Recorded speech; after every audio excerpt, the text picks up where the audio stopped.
Anyway, welcome to Hackney. Welcome to our fantastic Tomlinson Centre as well, which was a huge investment for us, which really, I think, sort of shows the values that we placed in Hackney along, 10 years ago, really, around the importance of that professional development, that professional dialogue. And this building that we're sitting in now was a significant investment from that, and I'm sure Sir Mike will talk a little bit about it this afternoon, because it is indeed named after Sir Mike Tomlinson. So I'm sure we'll mention the importance of that professional journey for colleagues at headship and in the classroom level.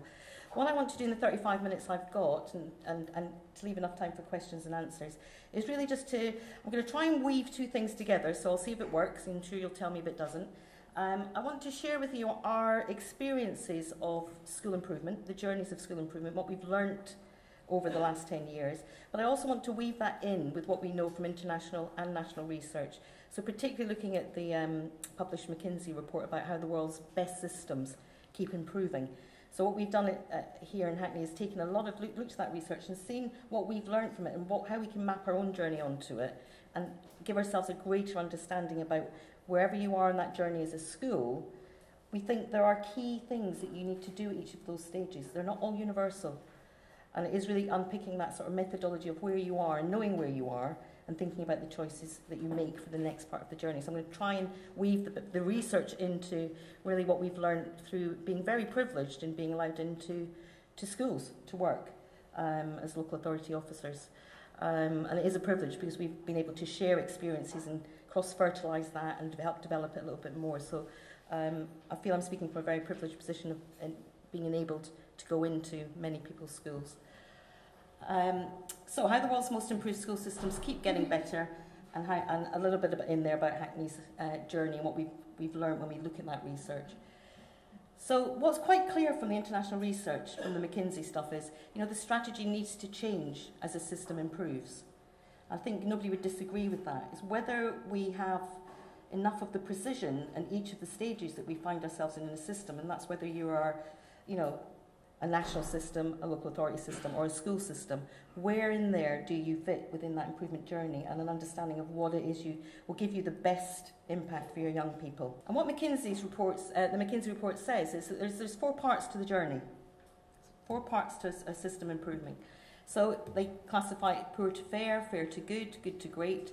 Now they call it great to excellent, and this is whereas in much the same as you'll be doing in your schools, you don't take all the words off the shelf. So we call it great to unstoppable in Hackney, because we believe you get to that stage of that continual rethinking, creating your own evidence-based practices around what works for particularly, the children that have more vulnerable barriers to their learning. You do become unstoppable, because it becomes an ethos of your school. It becomes everything that you do. So your whole self-improvement is continual all the time. And that means you will be unstoppable on that journey. And what they've sort of mapped out there is, under the poor to fair, achieving the basics of literacy and numeracy. No surprise there. We could take us back through a little bit of our history, but we haven't got time, of the education system in England. And in a way, we sort of, at that point, what did we do? We had the national strategies in a way, didn't we? We brought in the national literacy and numeracy strategy. We looked at, much more scripted materials at the beginning of that, around the curriculum, and sort of saying this has to be taught at this point in time. The fair to good, getting the foundations in place, so it's extending out beyond the basics of the curriculum. And then the good to great journey, McKinsey says, is about shaping the professional. So it's about the calibre of teachers entering the profession. It's about how we develop our leaders, how we identify our leaders for the future. And the great to unstoppable is really looking about how you improve through peers and innovation. And that's really sort of the model of what they picked out. Interesting enough, with the countries that they use in this research, they all have slightly different systems. Our system is very, you may not believe it when I say this, decentralised compared to some of the systems that were in this, like Singapore, Hong Kong, etc., etc. I know it probably doesn't feel very decentralised some days when you're getting 55 new pieces of information coming through the email system to you about a policy change or something. So that's the key structure really that McKinsey put together around, there's a journey, and identifying where you are in the journey is quite critical, from a system right down to a school level. So the 3 dimensions to crafting and implementing an improvement journey. So there's 3 key elements that the research has pulled out. The assessment of your current performance level, And that's where you've got to be really, really honest. This is, you know, it's a real honest assessment of the performance level. Because if you get that assessment wrong at that point, you may well go off and do the activities you don't need to do, and you may well come back 6 months later, a term later, be scratching your head and saying, why didn't that work? Why have we not closed that gap? Why has that not quite worked? And you've got to be very honest at this point and say, well, you know, you've got to be ambitious for those pupil outcomes. You know, are you going to measure yourself against similar schools? Are you going to measure yourself against other schools in your borough? Are you going to measure schools against national? Or are you going to set that even higher? You know, 10 years ago, I'm sure Sir Michael mentioned this afternoon, you know, 10, 11 years ago, you know, we set out in Hackney to say that we were going to be at the national average. Well, we've exceeded it now. So, you know, we're now dreaming a new dream. You know, we're thinking about who do we compete with, you know, at the very top end of benchmarking now. But I think at that point, you've got to be really honest about where you sit on that journey, because it will help you define what you need to do next. Once you've done that, the next part in the research it says is, you know, you need to select the interventions or the strategies. What is it you're going to actually do? So decide what the system needs to do in order to raise the student outcomes. And it's got to be guided by that performance level. As I go through, we're going to do a practical one around how, a practical tool thing at the end, which is a little practical example, around how you could use some of this methodology really in your school planning. And number 3 is exceptionally important. You've got to adapt to the context. This is where you've got to tailor the leadership style and the tactics to the history, culture, politics, structure of the school system, the situation you find yourself in. So my example of this would be just going and buying something off a shelf is not going to be the answer, and I'm sure everybody sitting in this room is aware of that, because not everything works everywhere. And it is about the context, and it's about the conditions that need to be in place to enable something to happen and be successful. So sustaining the system's improvement journey on the long term. So 3 ways have been identified in that Mckinsey research. And you can see it mapping over into the English system as well, by establishing collaborative practices, so people learning and sharing their practices together, learning from that evidence-based practice of schools that have achieved against the odds and are, you know, flying, have got no gaps between their different groups in their schools. By developing the mediating layer between the schools and the centre, and I put local authority because the centre is the international research. You know, there's very many different views at the moment, and there's very many different views, I'm sure, from you as a group of head teachers as well around the role of local authorities, usually dependent upon whether you feel you're getting a good service, they're adding any value to what you're doing or not, and that's absolutely right. And then by architecting tomorrow's leadership. So a sustainable system can only work if we're continually looking for our future leaders, spotting our talent, developing them as well. So there were the 3 ways around that sustaining the journey. Each of those aspects, they're very clear in the Mckinsey research, are interconnected and an integral part of the system's pedagogy, so how we understand how the system's going to work. And all of this is as relevant at a school level as it is at a national level, as it is at a local level. The same principles will work if you take them and you think about how it would work at a school level. So the poor to fair journeys focus on achieving the basic literacy and numeracy, which we said at the beginning. So as you can see down there, the themes are on one side, and this is really a scripted part of the journey. So if any of you have been in special measures, you will know what this journey looks like. It's the leadership style, which I'm not going to go into too much into leadership styles in this presentation today. But the leadership style really is dictatorial. It's, you know, it's autocratic. It is, we're going to do. This is what we're going to do. It's got to be done. And that is the right leadership style for this stage of the journey. It's very scripted, it's very hierarchical, it's very much we will monitor this way and we will look at the books on this day and we will give feedback and we will do this. So it's very much laid out there on the side what the intervention types would be there. Scripted lessons, instructional time on task, and that's stripping things right back. And for those of you who've been in special measures schools, I'm not teaching you to suck eggs, but you know, it's as basic as the senior leaders in the school writing the timetable sometimes, first of all, to ensure that you get the maximum amount of learning time. It's always we find it all the time, the officers that work in, you know, we work in schools, you'd be surprised how much time is lost for learning, just through a little shake around the, you know, timetabling of the day. Getting teachers and leaders to minimum quality standards, so just looking at your targets and your assessments, but really sort of establishing that sort of what we call non-negotiables at that early stages around what's the minimum expectations for us.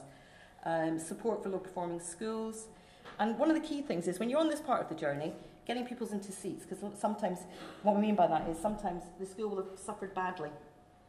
Perhaps reputation, perhaps its community's view of it, and it may well not be getting, a secondary school may not well be getting the best number of first place preferences. So you're actually getting parents who are not choosing to send their kids to your secondary school at this stage of the journey. So there's a lot of work to be done at this point about filling the seats, because obviously if you fill the seats, you get more kids in, the budget increases, you've got more opportunities then to do more of the work. And taking a system from the good to great requires a reshaping of the teaching profession, is what the Mckinsey research says. A reshaping of the teaching profession. So raising the calibre of the entering teachers and principals, raising the calibre of, we've got the same thing twice there, so that's good, and school-based decision making. So you can see it's quite different if you're doing the journey where it is, which is why sort of no one school improvement methodology is going to work for everybody, because you need to make it quite precise about where you are on that journey. So the Mckinsey thing are really quite clearly saying is getting to fair. We've taken the poor out because the poor offends a lot of people in this country. We don't like calling ourselves poor, so we're saying we call it getting to fair in Hackney. Fair to good, good to great, and great to excellent.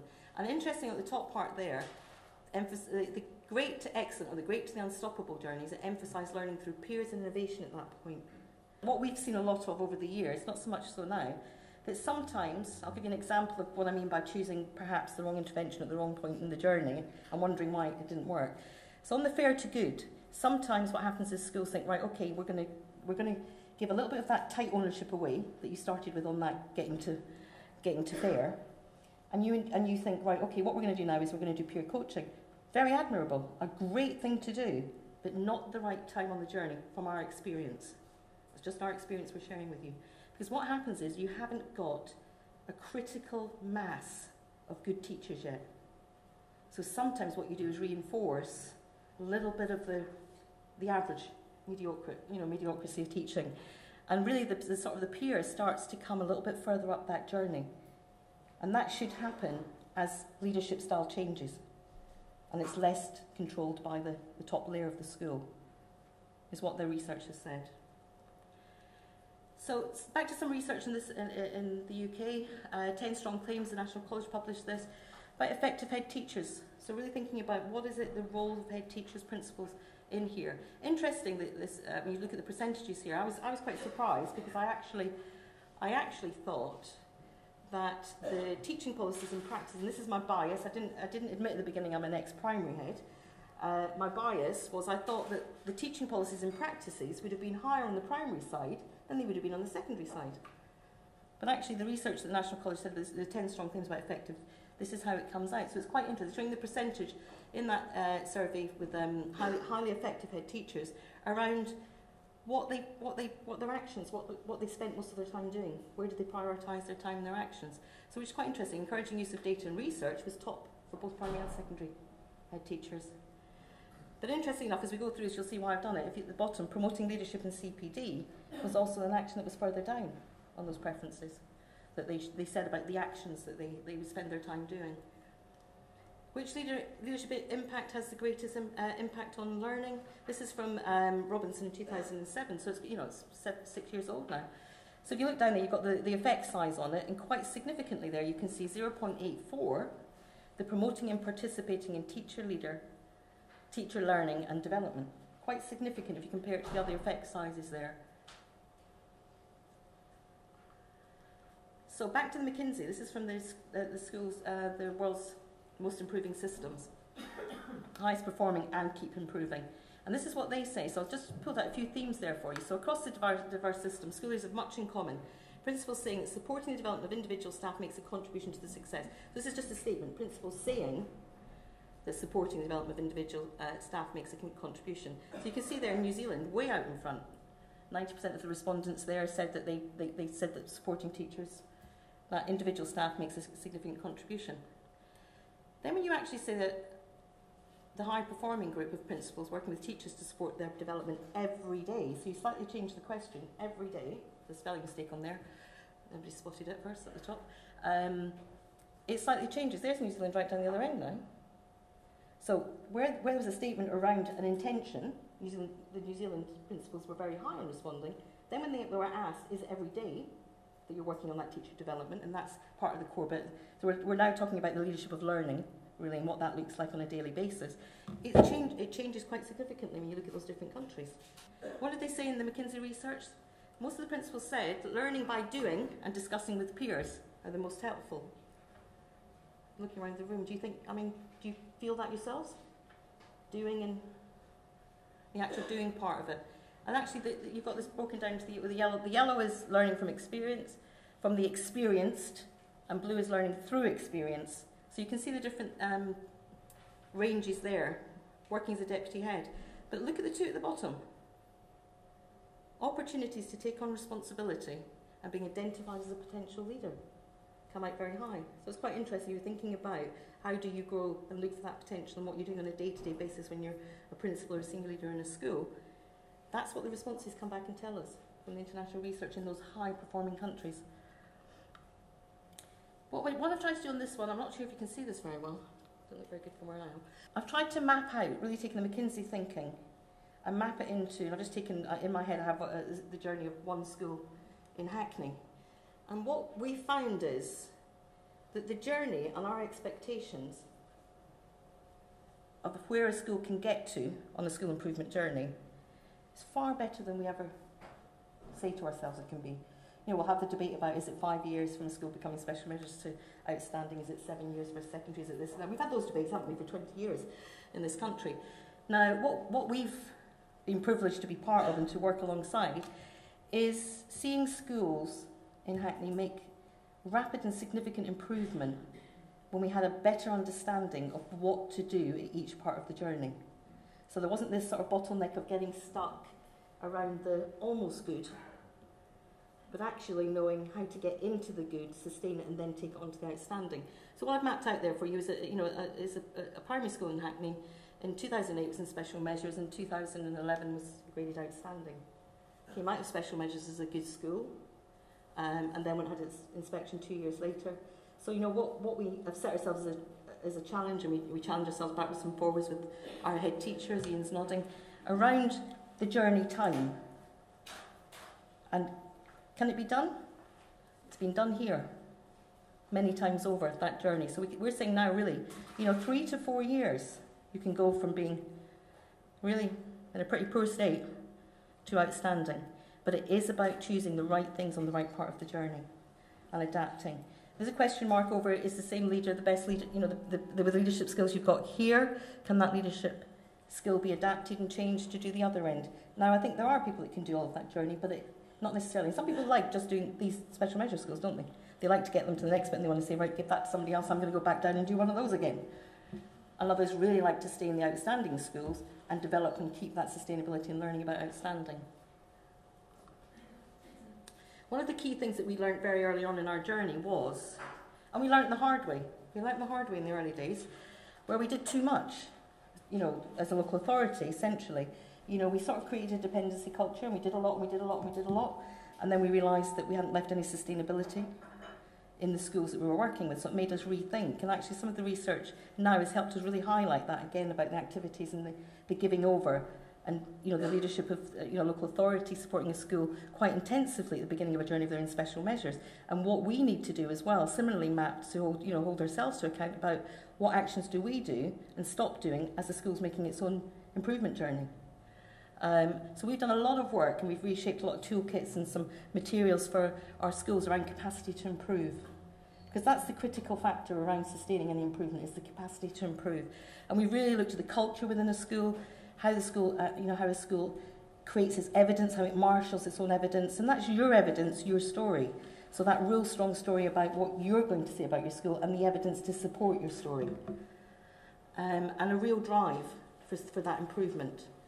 So behind the back of these three themes, there's sort of broken down at each of the sort of different Ofsted grades. We've done a bit of work on breaking that down to say what we think it looks like, and we use it as a toolkit with our schools. So I wanted to do a practical, share with you some of the work we did, because we quite like the Mckinsey stuff, as you can see. We don't always like everything, but the bits we like we use. But we've taken the idea of it, and we sort of practically wanted to create some tools for our schools around thinking about assessing where you are on your own journey and then thinking about what you do next. But we took a theme because we thought practically, the only thing that's helpful for you to come from local authority is something that's really practical, not us just talking a lot of nonsense. So we took the theme of monitoring, And we started to think about, well, what would monitoring look like? Because you know you love monitoring, don't we? We monitor to death in this country. I'm not so sure we evaluate as much, but we do monitor a lot. So we thought, let's take a look at monitoring as a theme in a school. What would it look like if you were on a different part of the journey? So if you're at the first part of the journey, moving to fair, what would monitoring look like? And gradually moving up to the other end of it, what would it look like? Because if we're saying you've got to change, and the system doesn't, you won't, each time you move through a journey, these sort of things have to change as the school moves to a different part of the journey as well. So if you're still monitoring the same way you were when you're in special measures, and you're now knocking on the door of waiting for that, getting that outstanding Ofsted, you've probably missed a trick. So, under the poor to fair, we've talked a lot already. Monitoring, very directional at this stage with your monitoring. Central control, we've talked a little bit about this. This is really you're holding a tight grip on the school. Top-led, well-controlled. Detailed calendar of monitoring activities focused on teaching and learning, aligned to the instructional vision. So it's very much you are checking for what I would call compliance as well at this stage. Are they actually doing PE on that timetable when they're supposed to be? Are they marking the books? Are they, the continuum of learning from the planning? Is there a match between what they're teaching and what's in the children's books? Is that real compliance level? At this stage also you're auditing and identifying the position of the school's in. So your teaching and learning profile, outcomes, book looks, planning, environments. You've got all of that going on. It's a real sort of rigorous regime of, I would say, a high level of monitoring that's really looking at what the learning looks like for the children and young people in the school. Next part of the journey, I'm only giving you some samples of what we've done. We're calling that sort of the inclusion stage. And I mean inclusion as in you're now reaching out and including some more of the staff. So it's moving from being a very centralised, well-controlled, top-led, but you're now getting the middle to implement. So you've moved into a slightly different stage. You've set expectations, you've coached, you've worked with people so that people are very clear about what the expectations are around these activities. So you would still have a detailed calendar of monitoring activities focused on teaching and learning, but it would now be embedded, so it's not just a bit of a wish list, we hope we're going to get to do all of those things. They're happening and people know they're happening and they're just part and parcel of the climate of the school. The evidence base broadens to include pupil voice, school council, parent surveys and staff surveys. So it's very difficult. At the beginning, sometimes the schools are in special measures or in an Ofsted category. They really want to do all of that stuff right at the beginning, and it's really hard to do everything. And it isn't because that isn't important, it's just that's important first, because you've got to be clear what you're going to communicate with parents around, what it is you're expecting from teaching and learning, how the books will be presented and what you're going to share. So you've got to give yourself time to be able to have the whole staff articulating that to parents before you let them loose on the parents, I would say. Next stage we call creativity, middle-led. So this is where it's changing now. You're changing from the good to great. With the monitoring, you're changing. The top level of the school are now quality assuring. There's a shift then. See how it's shifted from that first column? We're now saying middle-led. Middle leadership should be taking over. The top level of the leadership teams should be quality assuring the middle leaders. So this is where you're building your sustainable capacity. So you've got to let go. So all of you that love that poor to fair journey now, you've got to start to give away. And then embedded and customised. This is where you start to personalise things a little bit more. Evidence-based broadens to include pupil voice. We've got the same thing again, but you will actually now have children giving you much more articulation around their learning, because they understand what the expectations are. They'll be much more fully involved. And at the top end of that, the great to the unstoppable part of the journey, when you're looking at monitoring, we call this the innovation stage. Internally driven, completely driven by the school. You're not saying when the next Ofsted comes, or you've got the Ofsted criteria out, or you're doing this, you're doing that. You've built your own expectations, your standards and your quality. And it'd be very difficult if you were at that stage of the journey if you weren't able to then match the Ofsted criteria. But it's not necessarily starting with a criteria which you're going to be judged. It's about you owning it and saying, well, we can meet those criteria because that's what we've done. That's the journey we've been on. A calendar there again. But we're seeing at this stage more engagement with other schools. Much more engagement with the schools, looking at other practice, bringing people in. Not that you wouldn't do it at the other stage, but much more. Your synergy and your energy and your ideas will be coming from working with other schools at that stage. Pupils are part of evaluating their learning. Now that's different from just asking for their comments. So it's very much them being much more involved in the learning and giving feedback on the learning. And then on the second one, where it says under the poor to fair, establish and impose, and I use that word deliberately, because that's usually what you do at that stage. And that's why this part of the journey is quite difficult in special measure schools with staff, because you've got to keep saying to staff, trust me, trust me, trust me. You will get a voice eventually, but actually right now we've just got to do this. And that is a hard part of the journey, to take staff on. And as we all know, there's always casualties at this part of the journey as well. A framework which reflects the core requirements of acceptable performance of teaching and learning. So this is again your non-negotiables. Regular and sharp monitoring of all aspects of teaching and learning. So it's really focusing on the teaching. Strengths and areas of development identified and then used to promote improvements in other subjects. Wide range of monitoring activities which are differentiated, carried out by middle leaders and quality assured by senior leaders within the school's agreed framework. Strengths and areas for development identified and then used to promote improvement in other subjects. So this is really looking at how you're going to develop your teaching monitoring. Teachers accurately, so it's flipped, the teachers accurately evaluate their own performance, quality assured by senior line managers. So you can see there's a real shift, even just looking at something like monitoring, if you're thinking about where you are on the journey. Learning communities, use of other models that that are out there around, learning communities, professional development. There's lots of different names for them everywhere now, aren't there? All individuals demonstrate responsibility for improving teaching, led at all levels. So it really is the ownership of everybody at that stage of the journey.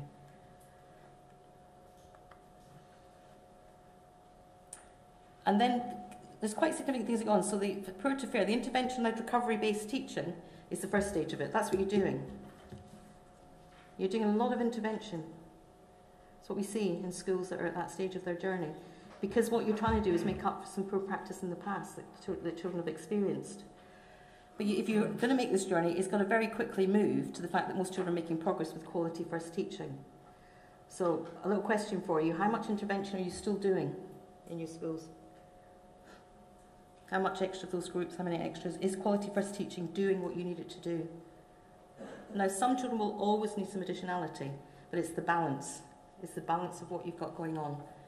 The Good to Great journey, quality first teaching is widespread and established, more focused, targeted individual work. You actually really know at that part of the journey which kids need the additionality, not because they've been failed potentially by a couple of years where they haven't had good quality first teaching. The Great Unstoppable, new teaching approaches, new pedagogies, new curricula. That's where you're being really innovative and you are leading the way and you're producing the new evidence-based practice for the teaching profession. You're trying out new things, you're adapting your curriculum. And the impact, we're looking at each of the stages there, the impact of sort of doing it that way.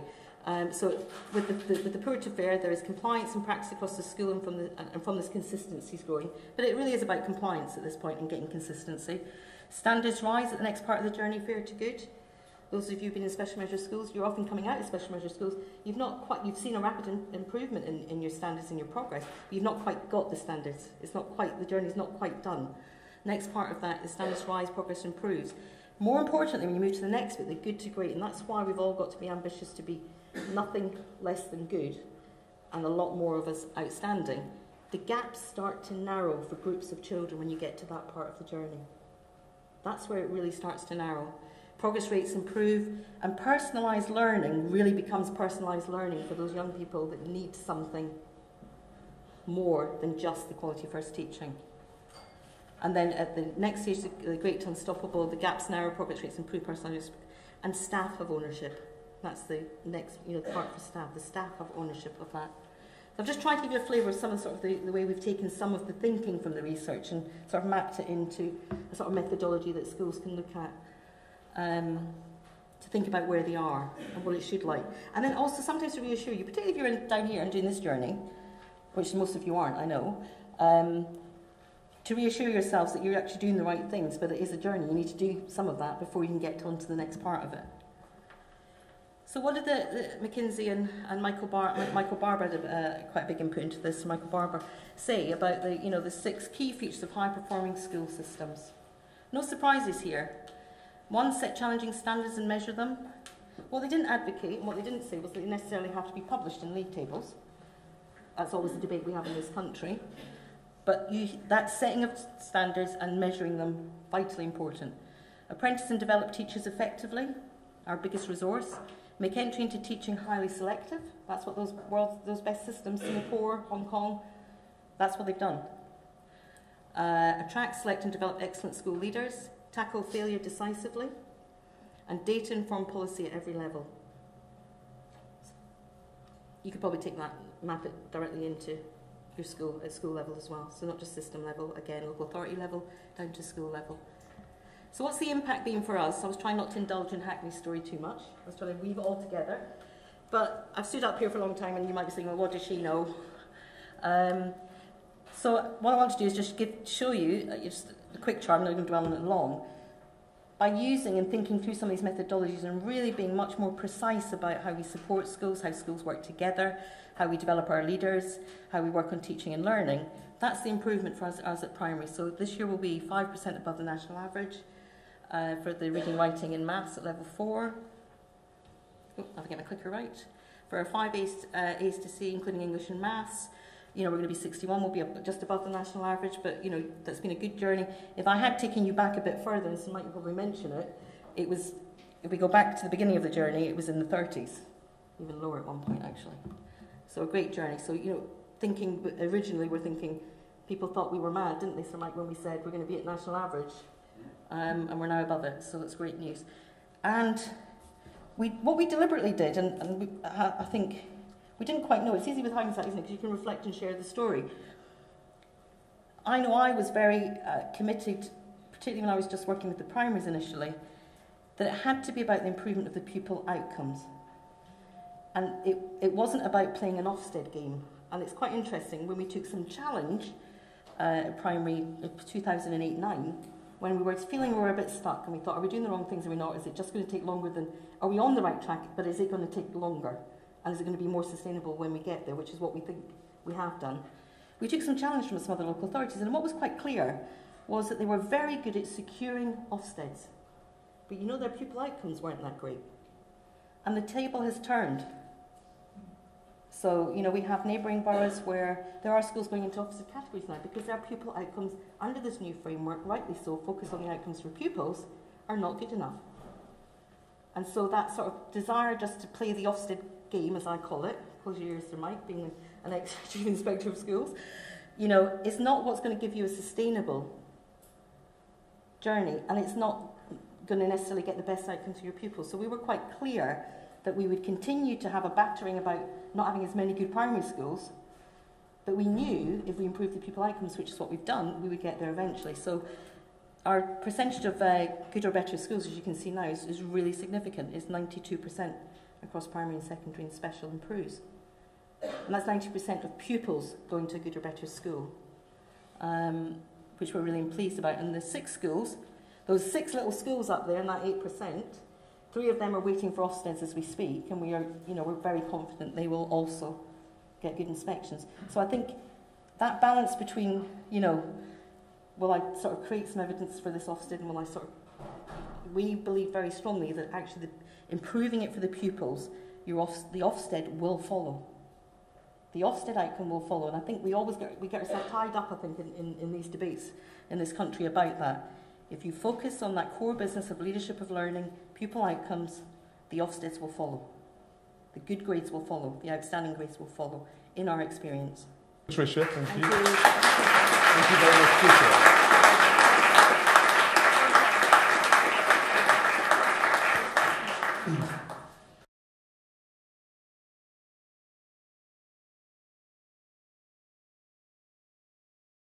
I am Angela Scattergood, and I am Head of Early Years here in Hackney. And my presentation is entitled Early Intervention.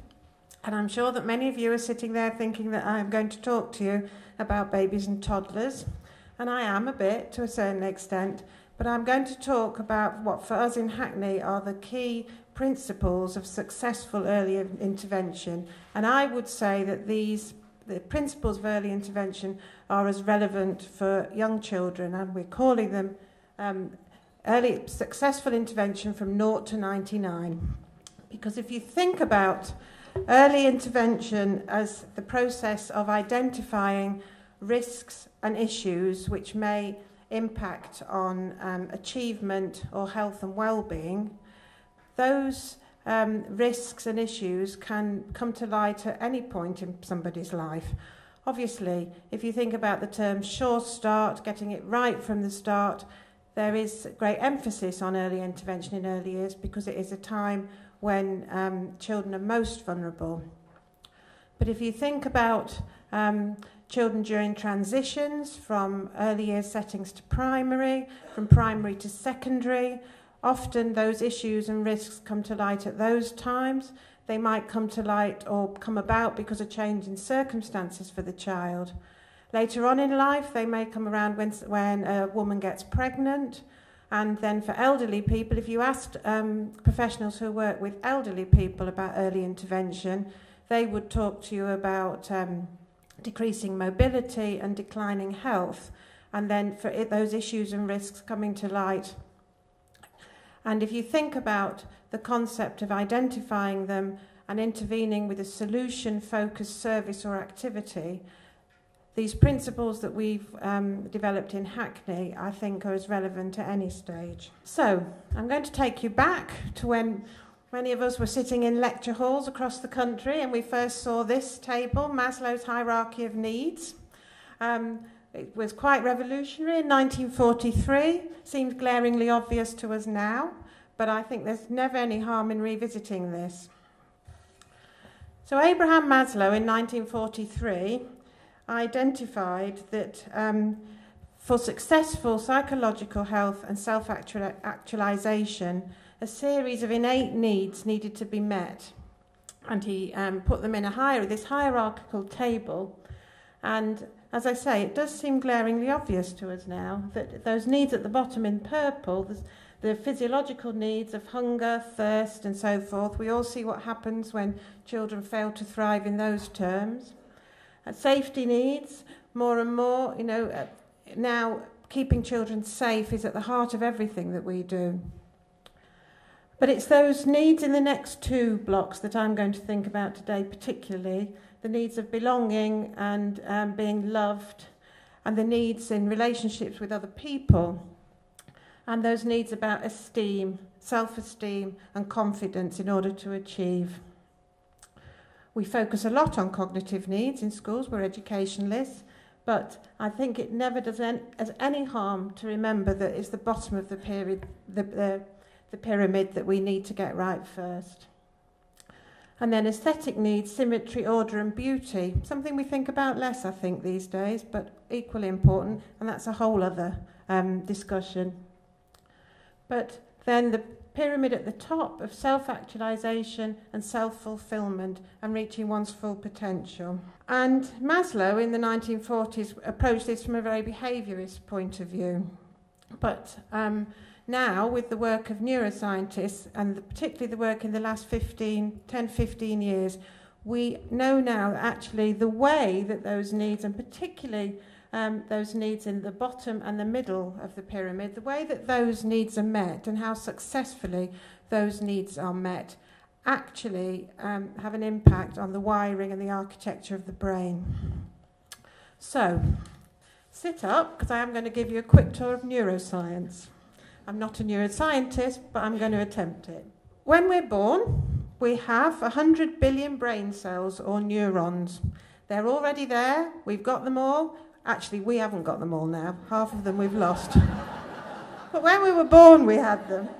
So if you think about that from the point of view of early intervention and the importance of intervening during pregnancy about healthy development, that's very important for us. It's very, very important, particularly we know that for very young mothers or mothers with who have identified health risks, that is, for me, where we need to start with early intervention.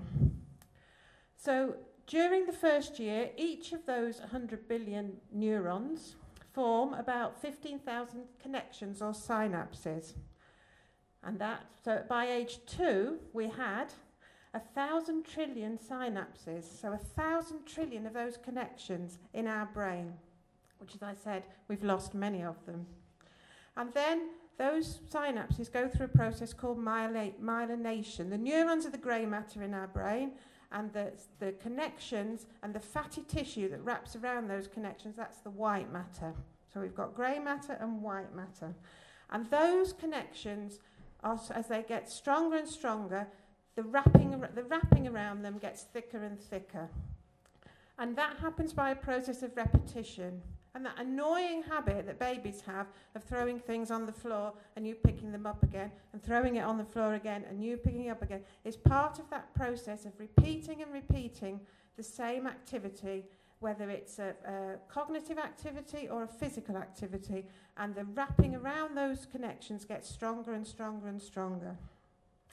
If you think about how with a young baby, often instinctively you play peekaboo, and it's that repetitive activity which helps babies their brains to develop. And alongside this process of connecting and the strengthening of the connections, goes a process of pruning, where those neurons and connections that we don't need and we don't use, or the brain thinks we don't need or don't use, they start to disappear, so that the more useful ones can prevail. And that's a very important process. This process of connecting and pruning is lifelong. And it's true, we've got to use it or lose it. Those activities that help us keep our brains active and alert, and often they're very repetitive activities. And I think there's a very interesting discussion about games, computer games for this, but again, I'm not going to talk about that today.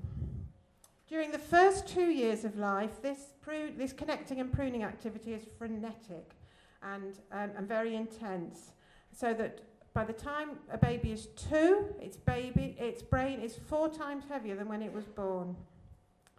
And that's because of the connections and the growing of the grey matter and the white matter. Babies' brains have more plasticity. That means that they're more susceptible and more capable and more to have this intense activity. Obviously, they're more plastic. The more plasticity there is, the more vulnerable the brain is. And again, when we're thinking about early intervention, those early interventions that keep very young babies safe are vitally important for healthy development. 60% of nutrition is used by the brain during the first year. That's why babies don't come out talking and running around. All that energy and all that activity needs to go to the brain. And that's why this process can be so intense. And then gradually, as we start moving around, nutrition and our energy is used for different functions. Physical and emotional health are inseparable, and that's what I'm going to talk to you about today. And I'm also going to talk about windows of opportunity. There are windows of opportunity within the brain when that process of connecting and building of the connections and strengthening of the connections, there are optimal windows of opportunity. The optimal window for language is most intense from 0 to 2, but actually extends to 10. So if we're thinking, for example, about teaching modern foreign languages in primary schools, it makes perfect sense to do it during those early years when the brain is more receptive to language and new languages. The optimal window for visual learning is 0 to 4, which is why in the early years our curriculum is based around visual, concrete experiences, because that's the optimal time for children to learn from them. And then at the bottom, I'm going to talk about the quality of relationships and attachment theory. The same way that those connections grow and develop in physical learning and cognitive learning, we now know that the quality of relationships and the way that babies form relationships and their experience of forming relationships, that same process of myelation and pruning goes on in the part of the brain that controls emotion and helps us deal with relationships. And we know that for some children, it does go horribly wrong. And the Child Trauma Academy in Euston talk about this malignant combination of experiences where there's a lack of critical early nurturing, very chaotic and cognitively and emotional impoverished environments, physical threat and harm, watching violence particularly is very significant, and frequent and intense early stress. And we know that that combination of influences can have a very critical and serious impact on the brain. In fact, I don't know if you've seen this before, but this is from UCLA, Professor Alan Shaw, who is one of the most, who's done a lot of work about this particularly about the building of relationships and how that impacts on brain development. That the brain on the left is a normal-sized 3-year-old brain, and the brain on the right is the brain of a 3-year-old who's suffered severe neglect. Now, we would have thought years ago, and neuroscientists would have thought years ago, that was about nutrition, poor nutrition, and that the brain just hadn't grown like a child wouldn't grow. But actually, we know now that that is a result of a lack of cognitive and emotional stimulation, because those synapses have not developed, they've not grown, that white fatty tissue has not enveloped them, and so the brain is lighter. Thankfully, for most children, it's not like that. I'm going to talk to you now about attachment theory. In the 1940s and 50s, psychiatrist John Bowlby developed the concept of attachment theory, and then this concept was built upon by colleagues of his, Mary Ainsworth, for example, in the 60s and 70s. And it's about that crucial relationship between the caregiver and the child and the caregiver. Bowlby called it a lasting psychological connectedness between human beings, and an individual's sense of the optimal balance between the closeness to and the distance from key people in their lives. And for most children, that attachment happens very successfully and very securely. They use their caregivers to learn about security, self-esteem, unconditional love, and also to think about separation. They also learn about separation. And babies go through that phase where they where they freak out when their significant caregiver goes out the room. And that is part of the process of learning that that caregiver will come back and that it will be all right. And it's also part of the process of the child learning about itself in the presence of the caregiver, and also itself as an individual on its own. And that is very critical when we're thinking later about children in school. We think about how important that is for, not just for our youngest children, but throughout school life, throughout our whole lives. I think that's very crucial. They can be less secure, the attachments. They can, there are 4 negative types of attachment. The first one is anxious. We all know those children who are over-clingy, who can't cope with separation. We know sometimes this can lead children to be very ambivalent and avoidant of relationships, or it can be very disorganised attachment. And if those processes of attachment are not secure, then it has a lasting impact upon behaviour throughout life. As I say, Bowlby came from this again from a behavioural point of view, but late with the work in the last 10 years at UCLA and with Professor Alan Shaw and Bruce Perry at the Child Trauma Centre, we know that that attachment and the nature of that attachment impacts upon the architecture of the brain. So, why is this important for you in your schools and for teachers in classrooms? Well, if we look at, and this isn't an exhaustive list, if we look at why attachment matters, so children who've had successful attachments will demonstrate the following behaviours. Among them will be high self-esteem, independence, effective communication, self-control and regulation. And if you think about that behaviour in school and how important that is, then you can see that attachment is crucial. Resilience, and for me, school readiness, yes, school readiness is about a set of skills. It is about knowing your numbers and knowing your letters and those things. But for any of you who've taught in nursery and gone through the agony of that child who spends the first half term at the classroom door screaming for its mother, wasting time in nursery, then you know that without that resilience, there's no point in teaching them the other things. There's no point. They might know all those other things, but there's no point, very little point in it if they can't move away from the door because they haven't grasped the concept that their mother or their father, whoever it is, will actually come back and get them, and that it's all right to be on their own with other people. And then if we think about identifying risk and strategy, curiosity, successful relationships, and very important, confidence in seeking support. On the other hand, children who have less secure attachments will demonstrate low self-esteem, overdependence, Avoidance of adults, which again in a classroom, if that's one of your behaviours, then you're in trouble really. Tuning out, poor communication, lack of self-control, lack of coping strategies, all those things that have a real impact on behaviour, and they're the children who we will say have behaviour issues. Lack of coping strategies, risk averse, and then later on in life, anxiety and depression and difficult relationships. People spend millions of pounds and millions of dollars in therapy trying to get over the impact of poor attachments in later life. And if you think of children's journeys through school, obviously they need more physical care, but when we're thinking in the children's centres in our baby rooms, we have to think very carefully about the attachments for those very young children coming into an institutionalised setting. And, the ratio in the baby room, ratios are very important to us in early years at the moment, as you'll know. The ratio in the baby room is 1 to 3, it then moves from 1 to 4 in the toddler room, then it moves to 1 to 13 if you've got a qualified teacher, 1 to 8 if you haven't, when you're 3. And then as children go through school, they'll be in a class with one adult. And then as they go to secondary school, they're expected to move around and find where they need to be and who they need to be with and make their relationships where they can.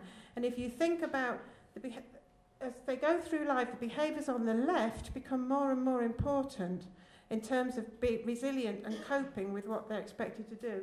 And the behaviours on the right become more and more significant in stopping that happening. So, are we going to give up on those poorly attached children, on those small brains? Of course we're not, or we wouldn't be sitting here. Alan Shaw at UCLA says that deficits that occur in early years may be overcome with later enrichment, though the process will likely be more difficult. Yes, it will be more difficult. Behaviours are more difficult to change as we get older, and I'm sure if you think about the people you live with, and if we ask the people you live with to think about you, they would say that yes, behaviour becomes more difficult to shift as you get older. Dr. Bruce Perry at the Trauma Institute in Houston says that there is no evidence that there is some age beyond which interventions fail to make a difference. That's something very important. I'm sure we all know that, but I think there's proof in the way the brain development happens that is the case. We talked before about the window of opportunity in the early years. Thankfully, there is a second window of opportunity, particularly in the way that our brain develops the capacity to have successful relationships, and that is during the teenage years. If you see those two lines at the bottom, this is the embryonic side of brain development on the left, moving through the months of the early years through to the years of teenage and young adulthood.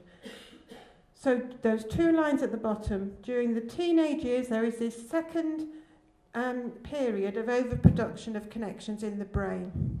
This is a more complicated period because they're also influenced by hormones at this point.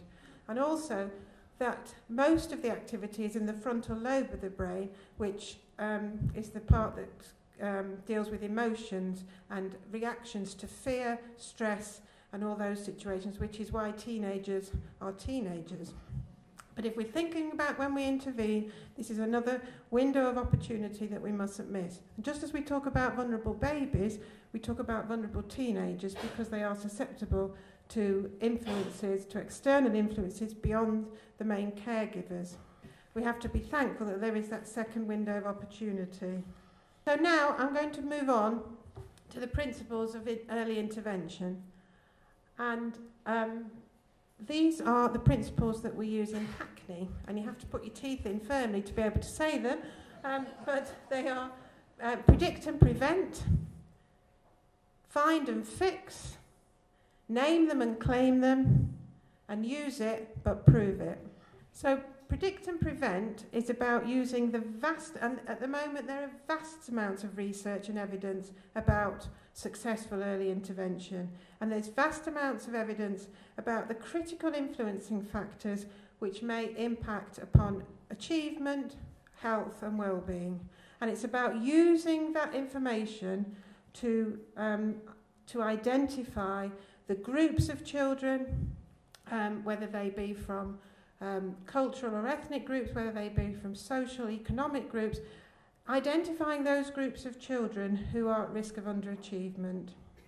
For us, for me, in the children's centres, for example, it's about, we use that concept for teenage pregnancies. We're just about to start the Family Nurse Partnership in Hackney, which is an evidence-based early intervention working with teenage mothers. But it's also about identifying the health triggers, whether it's obesity, smoking during pregnancy, those influences which we know, the evidence is there across the world that that's going to impact upon the health and well-being of the children born to those mothers. So it's about working in partnership with the public health midwives and the health visitors to get those interventions in. Find and fix is about finding those children and families who fit into those groups and planning the interventions to offer solutions for them. For us in Hackney, we, for example, we have identified that the children from the Turkish, Kurdish and Turkish Cypriot communities are at risk of underachievement. So we have a specific set of interventions that we put in for those children in year 2, regardless of their achievement at that stage. We identify the schools who have high majority of those children and we put the interventions in there, and they're about those interventions are about reading. We also have an intervention, a year 3 reading intervention, where we identify those children who are achieving at 2C or below in the end of Key Stage 1, and we put in specific interventions for those children. For you in your schools, it's about identifying those children, who they are, and moving on to the next of our principles, which is name them and claim them. It's about naming those children in your school, identifying them, talking to their parents, talking to the children if it's appropriate, and getting those interventions in there for them. So it's about using that predict and prevent and find and fix information and using that to target your interventions. Use it and prove it is about evidence, evidence-based. There's a lot of talk about evidence-based interventions at the moment. In fact, Graham Allen, in his report of early intervention, the next steps, which is really the basis of government policy, national policy about early intervention, he has a list of 19 evidence-based interventions which he says we should be using. And many of them are interventions that you'll know: reading recovery, success for all, breakthrough to literacy. Many of those interventions are interventions that, you know, Graham Allen is saying we can take them on wholeheartedly because the evidence is there that they work. But some of them, and this is particularly been an issue for us in the children's centres, one of them is Healthy Families America and Healthy Families New York. And when we're thinking about those interventions, the tendency is to say, hang on a minute, those interventions are successful in America where they have a completely different health system to us. Why should we be taking on those interventions? And the thing about evidence-based interventions is that if you're taking them on wholeheartedly, there has to be fidelity of delivery. We're seeing that now with the Family Nurse Partnership. We have to deliver that programme exactly as it's specified on the tin, do exactly what it says on the tin, identify the mothers at exactly the right point in their pregnancy, and intervene in exactly the way that the programme prescribes. And I've had difficulty with that in the past with some interventions, particularly those pilots that seem to come and are really well funded and then they disappear. But actually, in the last couple of years, we've done an audit of parenting programmes in the borough, and we've looked at the outcomes of parenting programmes, and we found that across the borough, in schools, children's centres, the voluntary sector, there was a whole range of parenting programmes being delivered, and many of them, we noticed that many of those parents were almost becoming serial parenting programmers. They were moving from one programme to the next, and the outcomes were not changing. So we've now focused on one parenting programme, which is strengthening families, strengthening communities, because we know that the evidence base is there internationally, but actually we're building an evidence base here locally that it works for us in our context. And I'm certainly not saying, and if we'd said it in Hackney, we wouldn't be where we are today, that Hackney children are poor deprived children so they can't achieve. The parents are poor deprived parents so they can't be good parents. It's not about that. It's about looking at what really impacts in your own context and whether that's going to impact on the success of those interventions. Planning interventions. I think, again, we need to start with where the young child or the child or young person is at, where they are at developmentally, socially, what the cultural context is, and again, it's about getting right that balance between what the mitigating circumstances and risks are for that child and our expectations for their achievement and their well-being. Keeping it simple. Those interventions I talked about at Year 2 and Year 3 are the simplest, they are one of our most successful interventions across the borough. And there are no bells and whistles, there are no, there are no complicated reading schemes. Those interventions are about 15 minutes one-to-one reading with a child every day. Simple, but we see the results. We see the results for those children. So I think keeping it simple is vitally important. Resources, we know, are an issue today. They're an issue. There are dwindling resources across the sector. So it's about galvanising the resources that we've got, the existing resources. And sometimes that can be one member of staff in the school. It could be one member of staff that has a particular relationship with that child. It doesn't have to be these programmes. I think gone are the days when we buy in these programmes wholesale. They cost a lot of money. They're sold to us that the outcomes will be marvellous. I think it's about us using the evidence base and building our own evidence base and using the resources that we've got within the school. Because in that one-to-one reading, it's actually important who does that reading with the child and how successful it is. I think the child and young person themselves is the greatest resource that we have in interventions, and I think we should never underestimate the capacity of children and young people to identify where things are going wrong for them and what they need to get it right. And I think if we involve them at that point in the intervention, then the intervention will be all the more powerful. And identifying and signing up key partners. And if we're thinking about attachment, the child is the first key partner, but also the parents and the family. And again, it's about getting that balance right, because at some point with some children, you have to focus on the child and stop focusing on the family, because the child will take control and fly with it themselves. But I think the longer we can involve the family within interventions, then the more successful they'll be. Those interventions have to be realistically outcome-focused. We're obsessed with outcomes, outcome-focused, being outcome-focused and evidence-driven at the moment. For our reading interventions, the outcomes that we aimed for were, again, very simple. Those 2C readers, by the end of Year 3, we want them to be at level 2A or above. And it's, again, one of our issues in Hackney is about childhood obesity. We're really struggling with that issue, and our rates are very high. And if you think about the national outcomes when children are measured at 5 and 6, what happens between, we've seen now pregnancy to 5, and between, year 5 and Year 6, and between reception and Year 6. The influences on child's health and well-being during those years they're so complex. So if our aim has been an outcome to reduce those rates when the national measures take place, we're not going to get anywhere. We have to break it down and have realistic outcome, because we're not Weight Watchers. We're not wanting children to lose. Our outcome can't be that children lose this amount of weight.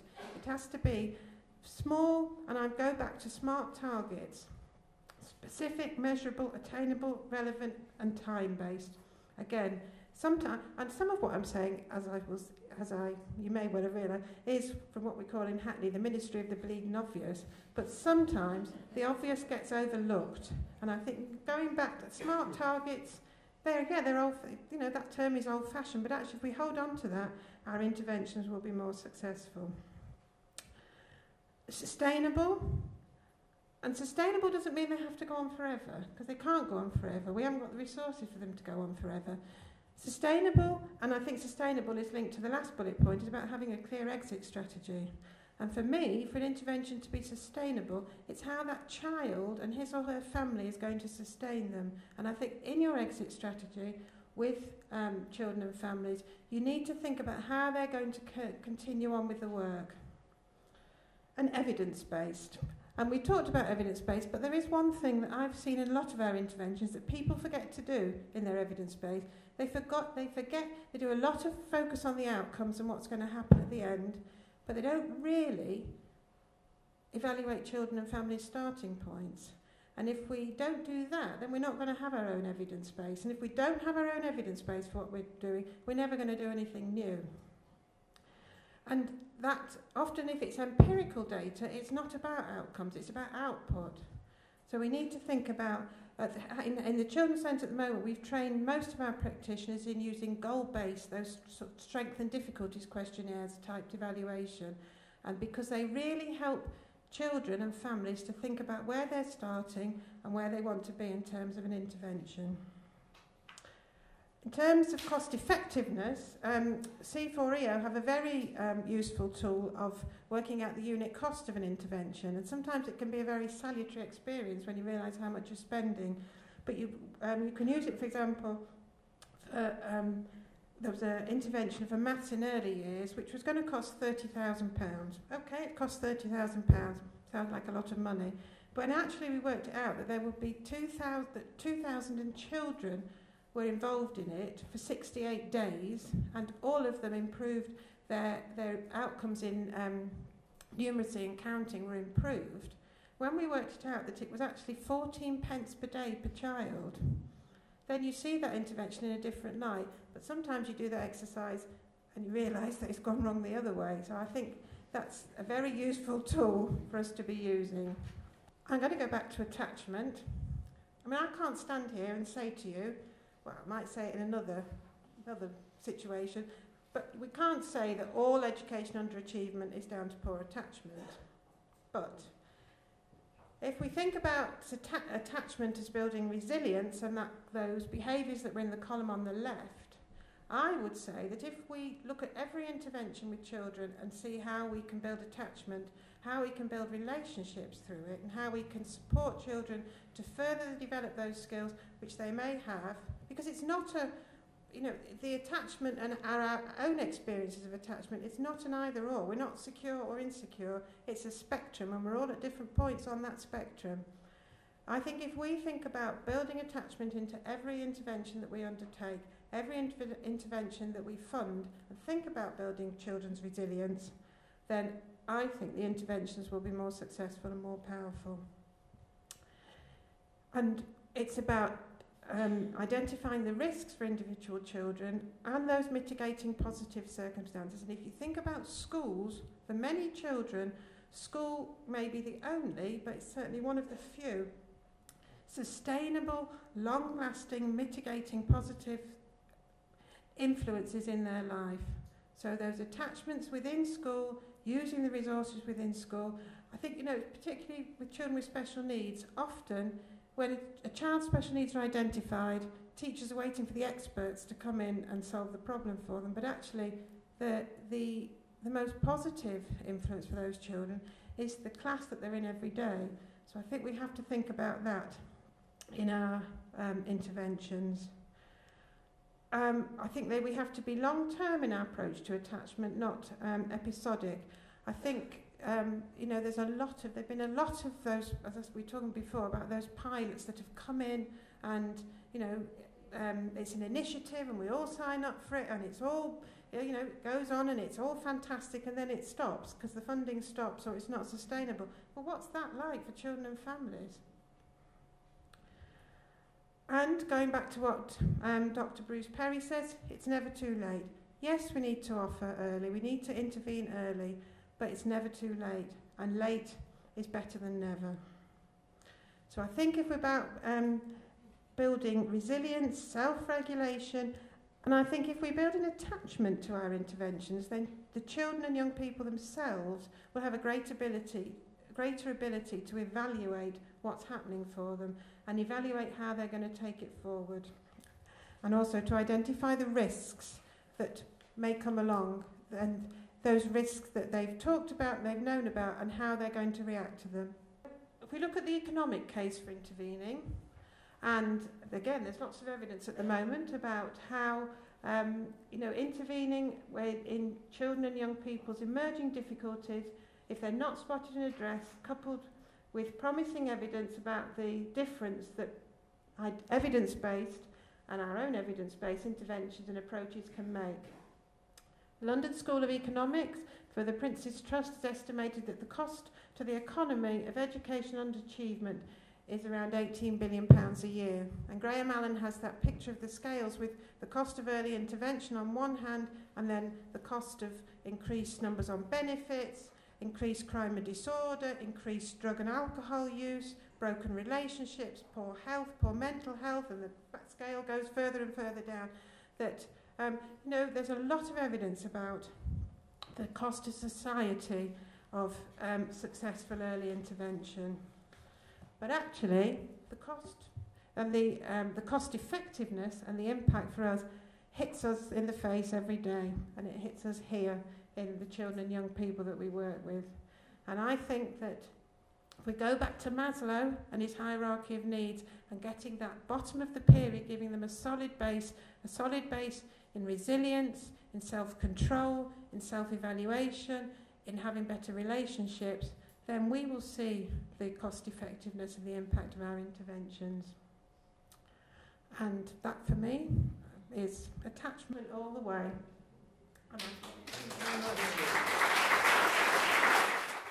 You say to have the most impact? The one intervention that could be used in the nursery that has the most impact in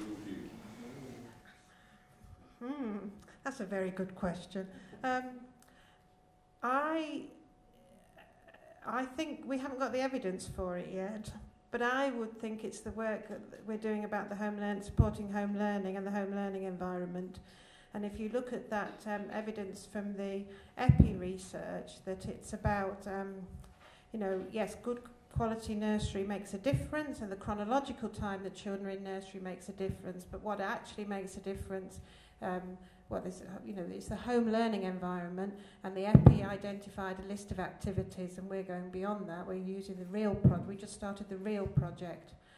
But I think that it's that support for learning at home, and support for parents in thinking about their child's development. We start very early in our stay and play sessions with using My Journey, which is a parent-led, the profile books that we do in nursery is a parent-led profile book, really, profiling children's development.